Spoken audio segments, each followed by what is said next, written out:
Joan of Arc, Maid of Orléans. The smoke of war still hangs over France. It is the early 15th century, and the kingdom has been reduced almost to ruin. For nearly a century, the English and French have bled one another in the grinding struggle that we now call the 100 Years' War. But by the year 1428, France is on her knees. The north lies in English hands. The great city of Paris is lost. In the west, the powerful dukes of Burgundy have turned against the French crown. Armies of mercenaries scour the countryside like wolves, burning crops, raiding villages, leaving peasants to starve in the mud. And at the centre of this chaos sits a crown in doubt. Charles, the Dauphin, heir to the throne of France, is not yet king. He has not been crowned at Reims, the ancient city where French monarchs are anointed with holy oil. And so his claim is weak, his spirit weaker still. The people whisper that God has abandoned France, that the Virgin Mary herself has turned her face away. And yet from the mud of this despair, a figure will rise. A girl, a peasant, a saint or a heretic, depending on who tells the story. Her name will echo for centuries, Joan of Arc. Let us go back. Domrémy, a small village in the borderlands of Lorraine, far to the east. Here, in 1412, a child is born to Jacques d'Arc and his wife, Isabel. Farmers, pious, plain and poor. The child is called Jeanne. She will never learn to read or write. She will never travel beyond a handful of villages until her destiny calls her north. She tends sheep, spins wool, kneads bread. She hears mass, she obeys her parents. Yet even as a child, people remark on her eyes, dark, alert, almost unnerving in their intensity. She is not beautiful in the courtly sense, no painted cheeks, no jewelled gown. But there is something luminous about her, a natural grace, a presence. Villagers recall her as wholesome, strong, with a voice clear and carrying. And then, at 13 years old, something happens. She hears a voice. She will later say it was like a brightness at her right hand. At first she is afraid, but the voice calms her. Gentle, commanding, impossible to ignore. She weeps when she hears it. Soon she recognizes it. The voice of Saint Michael the Archangel, protector of France. And with him come others, Saint Catherine, Saint Margaret. The voices tell her France must be saved, the Dauphin must be crowned, and she, Jeanne, daughter of peasants, must lead him. Imagine the weight of that. A girl of 13 kneeling in the grass, told by heaven itself that she will command armies. She does not tell many at first, but she begins to change. She prays more deeply. She fasts. She guards her chastity with fierce resolve. When other girls dream of husbands and children, Jeanne dreams of banners, of swords, of battlefields. For years she holds the secret close, yet the voices do not fade. They grow louder, urgent. She is now 16. France is dying. Orléans, the last great city loyal to Charles, is under siege by the English. If Orléans falls, the crown may fall with it. The voices give her no peace. And so, in the winter of 1428, Jeanne decides she must go. Her first steps are hesitant, almost absurd. She persuades a local nobleman, Robert de Baudricourt, commander of the garrison at Vaucouleurs, to grant her an escort to the Dauphin. She has nothing to offer but conviction. She is mocked as a foolish girl, but she does not flinch. Her eyes blaze, her words tumble out in a torrent of certainty. France will be saved. The Dauphin will be crowned at Reims. God has commanded it. Baudricourt scoffs. But peasants bring rumours. This strange girl has foretold disasters with uncanny accuracy. Others say she radiates a kind of holy fire. At last, perhaps out of desperation more than belief, he relents. Jeanne cuts her hair short, binding it under a cap. She dons a man's tunic and boots, shocking, scandalous in the eyes of the church, but practical for the journey. She takes up a sword, though she will claim she has never killed a man. On a freezing night in February 1429, she sets out with half a dozen companions. Their destination, the Dauphin's court at Chinon, across country crawling with English patrols and mercenary bands. They ride in silence through forests where wolves howl, through villages burned black by war, past gallows where crows feast on the dead. The air stinks of smoke and rot. More than once they are nearly discovered. Torches flare on the road ahead. The riders pull off into the darkness, hearts pounding. Jeanne prays aloud as they ride. She seems fearless. Some of the men begin to wonder if she truly is sent by God. At last, they reach Chinon. The court of the Dauphin is not a place of splendour, but of weariness. Ragged nobles plotting courtiers, whispers of betrayal in every corner, and Charles himself, pale, hesitant, racked by doubt. When word spreads that a peasant girl has come claiming visions from God, most sneer. Yet curiosity triumphs. Charles arranges a test. He fills the hall with courtiers and hides himself among them, dressed plainly. The girl will surely not know which man is king. Jeanne enters. Her short hair frames her face. Her soldier's tunic hangs awkwardly, yet her stride is certain. She scans the hall. Then, without hesitation, she walks straight to Charles, kneels, and addresses him as Dauphin. A murmur ripples through the court. But what passes between them in that moment goes deeper still. Some say she spoke words to him that only he could have known. Others, that she revealed secrets of his heart, the depth of his despair. Whatever she said, Charles believes. Still, belief is not enough. She must prove herself. Learned clerics interrogate her for weeks. Bishops, theologians, men trained to expose heresy. They question her visions, her clothing, her chastity. Jeanne sits unflinching. Her answers are simple, direct, burning with sincerity. She confounds them. A peasant girl who cannot read, debates with priests and emerges untouched. And then, the final test. Orléans still holds out under English siege. If Jeanne can lift it, if this slip of a girl can succeed where noble commanders have failed, then perhaps, she is truly chosen. She is given armour, bright, polished, heavy on her shoulders. A sword is found for her, not from some sacred shrine, but dug from beneath an altar at the church of Sainte Catherine de Fierbois. A plain weapon, yet said to bear 5 crosses, engraved upon the blade. She designs her own banner, white linen, painted with the image of Christ in majesty, flanked by lilies, the symbol of France. It will become her constant companion, more than any blade. She declares she would rather hold her banner in battle than a sword, and then she mounts her horse. A hush falls among the soldiers.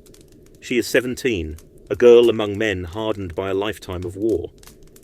Yet in her silvered armour, standard high, her eyes shining, she looks like something more than mortal. The army cheers. In April 1429, Joan of Arc rides to Orléans. The city is strangled by English forts, its people starving, despairing. Inside, the citizens pray for a miracle, and when Joan rides in, pennon fluttering, sunlight flashing on her armour, they erupt in joy. Women weep. Men shout that an angel has come. Priests fall to their knees. But the English laugh.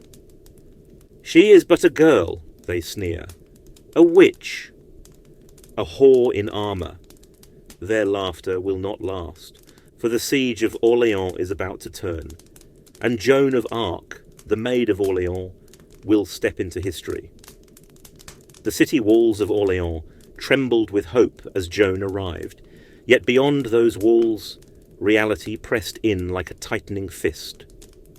The English had encircled the city with a chain of strongholds, stone bastilles bristling with archers and cannon, joined by trenches and earthworks. They controlled the river crossings, cut off food supplies, and harassed every attempt at relief. To the people trapped inside, it felt like a death sentence.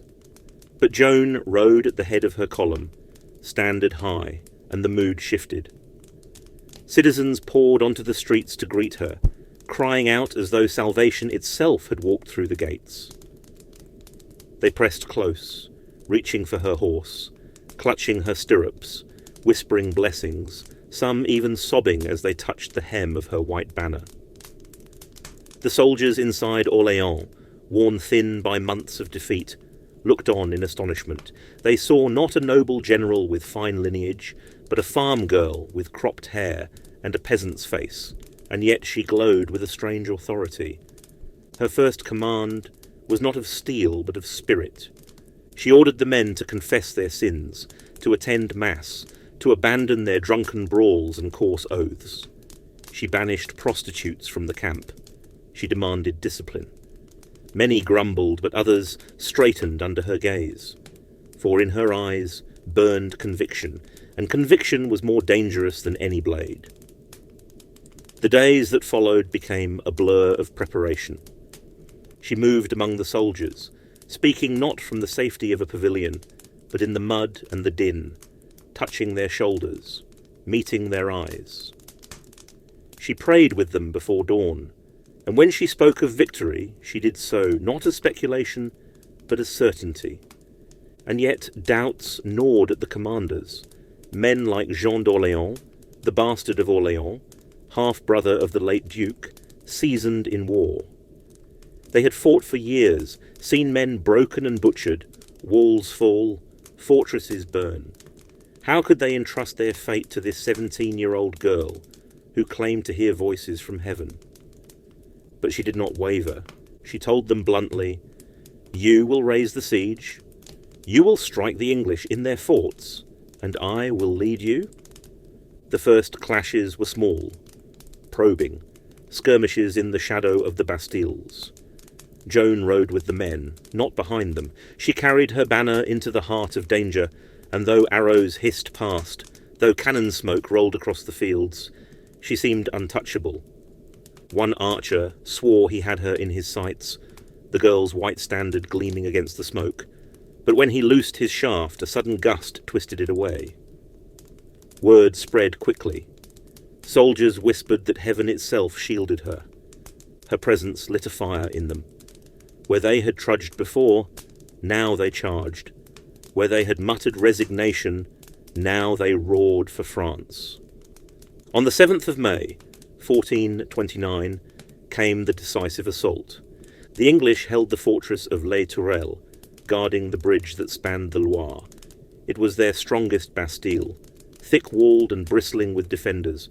To break it would shatter the siege. The morning of the assault broke thick with mist, clinging to the banks of the Loire like a shroud.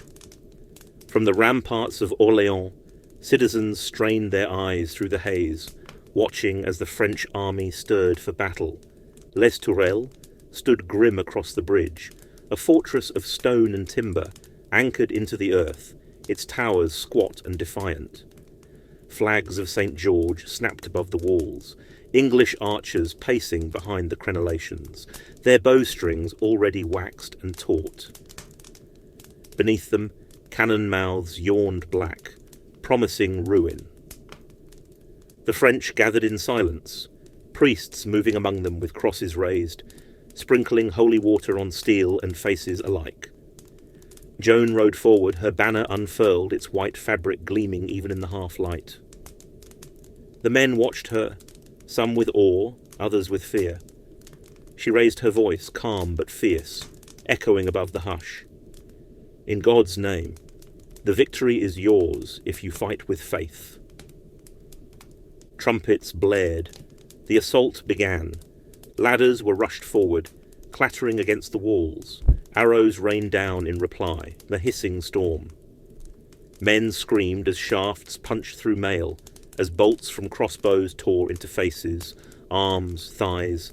Buckets of pitch and boiling tar cascaded from the battlements, sizzling as they struck flesh, setting tunics ablaze. The stench of burning hair mingled with the bitter smoke of gunpowder. A thunderous crack split the air. The English cannon boomed, blasting apart timber mantlets that shielded the French, spraying shards of wood and iron into the press of men. Horses reared, trampling their own riders. Still the French surged forward. Still the ladders were set, only to be hurled back, men tumbling into the ditch with bones snapping like twigs. Through it all rode Joan. Not sword in hand, but her banner held high, the great linen standard whipping in the wind. She rode along the line, shouting, cajoling, her armour shining through the smoke. To see her was to believe that was her weapon, more potent than any blade. The battle dragged into hours. The ditch below the fortress became a mire of blood and mud. Bodies piled on bodies, arrows bristling from the earth like broken reeds. The roar of men, the hammer of drums, the crack of muskets. It was a storm without end. And then it happened. From the walls, an English archer loosed. The arrow whistled through the haze and struck Joan high in the shoulder, between neck and breastplate. She cried out and fell back, her banner slipping from her grasp. A groan of despair swept the French lines. Some faltered, retreating a step, muttering that God had abandoned them after all. Joan's face went pale, lips trembling with pain. Blood soaked her gown beneath the armour. Priests rushed to her side, urging her to withdraw, but she would not. She grasped the arrow, teeth clenched, and with a ragged gasp, she wrenched it free. Blood poured, but she stood. With her other hand, she seized the banner, lifted it high above her head, and her voice, ragged but unbroken, rang across the din. In God's name, forward! Do not yield. The place is yours. The effect was electric. Men who had wavered surged forward once more. They dragged the wounded aside, hurled ladders back into place, stormed the walls with renewed fury. A scaling party clambered up under cover of shields, hacking with axes, stabbing with pikes. Inside the fortress, the English shouted in desperation, their jeers replaced by cries of alarm. They fought with grim determination, but the tide had turned. French soldiers poured over the parapets, banners planted on the battlements, steel flashing in the smoke. By dusk, the last defenders were cut down. Les Tourelles fell. The bridge was seized. The English line broken. When word reached the city, bells rang, people spilled into the streets, weeping with joy. They lit candles in every window, their voices raised in hymn. And on the battlefield, amid the dead and the broken timbers, Joan stood with her banner lifted high, blood still seeping from her wound, face lit by the fire of torches and victory. Orléans was free, and for the first time in a generation, France had tasted victory. News swept across the kingdom like wildfire. The Maid of Orléans had triumphed where noble captains had failed. A peasant girl had broken the might of England's war machine. The French court reeled. Some were exultant, others unsettled. For Joan was no longer merely a curiosity. She was power. Charles, still the hesitant Dauphin, summoned her again. He saw the tide turning. With her at his side, victories seemed ordained. And yet he feared her too. For how could a king, trembling in doubt, stand beside a girl who claimed the mandate of God? Joan pressed him with urgency. You must be crowned, she told him, at Reims, anointed in the cathedral with the holy oil. Only then will you be king in truth, and France will rise. But Reims lay deep in enemy territory, guarded by English and Burgundian forces. To reach it would require a daring march across hostile ground. Charles wavered, his counsellors argued. But Joan's certainty was immovable. God has sent me to see you crowned. We will march. The campaign began. Joan rode at the centre of the column, standard gleaming white against the summer sky. Priests marched with her, chanting hymns, bells ringing in every village they passed. Wherever she went, the people flocked to her. They brought bread, wine, flowers. Mothers lifted their children to see her. Some knelt as though before a saint. But not all greeted her with reverence. The enemy mocked her. English soldiers cursed her as a witch, a servant of the devil. They spread tales that her visions were false, that she seduced men with sorcery. The Duke of Bedford sneered that France had been delivered into the hands of a cowgirl. Yet each town along the way opened its gates. Garrison after garrison melted away. The English, cowed by the fire she had ignited, retreated rather than face her. It seemed as though walls crumbled at her approach, and then rams. The cathedral rose above the fields, a mountain of stone and glass where for centuries kings of France had knelt before God to receive the crown. On the 17th of July, 1429, Charles entered its doors. Bishops in white vestments, choirs thundering Latin hymns, incense curling to the vaulted roof, and at his side Joan clad in armour, her banner in hand. As the sacred oil touched his brow, the Dauphin became Charles VII, King of France. Trumpets blared, bells rang, the crowd wept with joy. Joan fell to her knees, tears streaming down her face. Gentle King, now is the will of God fulfilled. Yet if she thought her task complete, she was mistaken, for the voices still called her. They spoke of Paris, still under English and Burgundian control. They urged her onward, to strike again, to free the capital itself. But around her, shadows lengthened. The king, newly crowned, grew cautious once more. His counsellors, jealous of Joan's influence, whispered poison in his ear. Bishops grumbled at her unorthodox dress, her visions, her sway over soldiers. Enemies gathered in silence. And Joan, restless, aflame with divine purpose, would not stop. She pressed the king, begged him to march on Paris. At last he consented. The Maid would lead again. But Paris was not Orléans. The city bristled with defenders, its walls high, its gates strong, its English allies resolute. And this time, heaven's hand did not move so easily. Joan would bleed once more. And doubt, cruel, gnawing doubt, would creep into the hearts of those who had once believed. It was late August, 1429, and banners snapped in the wind as Joan's forces approached Paris. Summer heat shimmered on the fields. Dust clung to armour and throats, and the air itself seemed to tremble with anticipation. For months, victory had followed her like a shadow. Orléans liberated, the Loire campaign triumphant, Charles crowned at Rheims. It seemed nothing could stand against the Maid. But Paris was different. The city's walls rose tall and grim, studded with towers, defended not only by English steel, but by the cunning Burgundian allies who knew every weak point and gate. From the ramparts, jeers rained down. "Witch! Harlot!" the English taunted. Drums pounded like a heartbeat across the battlements. On September 8th, Joan led the charge. She urged her men forward through ditches thick with mud, ladders clattering against stone, arrows hissing like a storm. Cannon fire split the air, splinters tearing through flesh.